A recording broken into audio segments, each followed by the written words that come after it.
Հունիսի 30-ին Գևորգյան հոգևոր ջեմարանի հանդիսությունների սրահում տեղի ունեցավ Գևորգյան հոգևոր ջեմարանի և Վազգենյան հոգևոր դպրանոցի 2024-2025 ուսումնական տարվա փակման արարողությունը հանդիսապետությամբ Նաթան arczepiskopos Հովհաննիսյանի։ Մայրաթորի միաբանների ջեմարանի երկարամյա դասախոսների համար երաժշտական հայտագրով հանդես եկավ Գևորգյան հոգևոր ջեմարանի երգչախումբը Արտաշես Բաբուրյանի ղեկավարությամբ։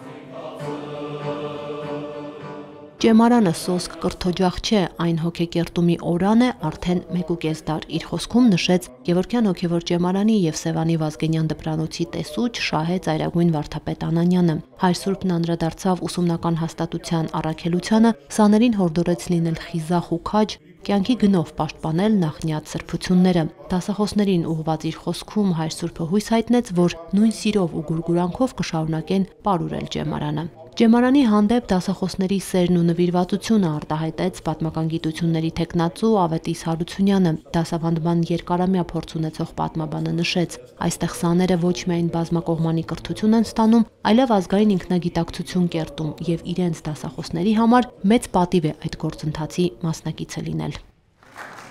Երրորդ լսարանում առաջին պատվավոր տեղը Յուրաքանչյուր լսարանից 3 ուսանող առաջադիմության համար խրախուսական նվերներ ստացավ։ Տղաներին գրքերը հանձնելուց հետո Նաթան arczepiskopos Հովհաննիսյանը ներկաներին փոխանցեց հայրապետի օրհնությունը, սերն ու շնորհավորանքը։ Հայոց հայրապետը տիրոջից մտքի ու հոգու պայծառություն է հայցում ամենքիդ համար և որպես խիզախ ու աներեր քաջ զինվորներ հորդորում ամուր մնալ հոգևորականի վեհ գիտակցության մեջ։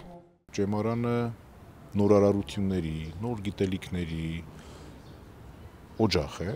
եւ այստեղ այդ գիտելիքներ ստանալը անշուշտ կարեւոր է։ Մյուս կողմից սակայն ջեմարանը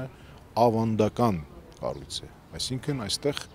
ամեն մի փոքրիկ ավանդույթ, ամեն մի փոքրիկ սովորություն կարեւոր է, որովհետեւ դա կերտում է ուսանողի մեջ պատկանելության զգացում, որ ինքը պատկանում է 150-ամյա այս հաստատությանը, որովհետև գիտի եւ պահում է եւ հետևում է այն ավանդույթներին, այն գիտակցությանը, որը եղել է այստեղ 150 տարի շարունակ։ Շատ կարեւոր է սա եւ ամավերջյան հանդեսները հիմնականում հենց այս նպատակն են հետապնդում, այսինքն ուսանողներին փոխանցել, տալ այն գիտակցումը, որ իրենք ավարտեցին եւ իրենք կրելու են այդ գիտակցումը, այդ պատասխանատվությունը ավանդական այս հաստատության պատկանելու բարձր եւ նվիրական զգացումը։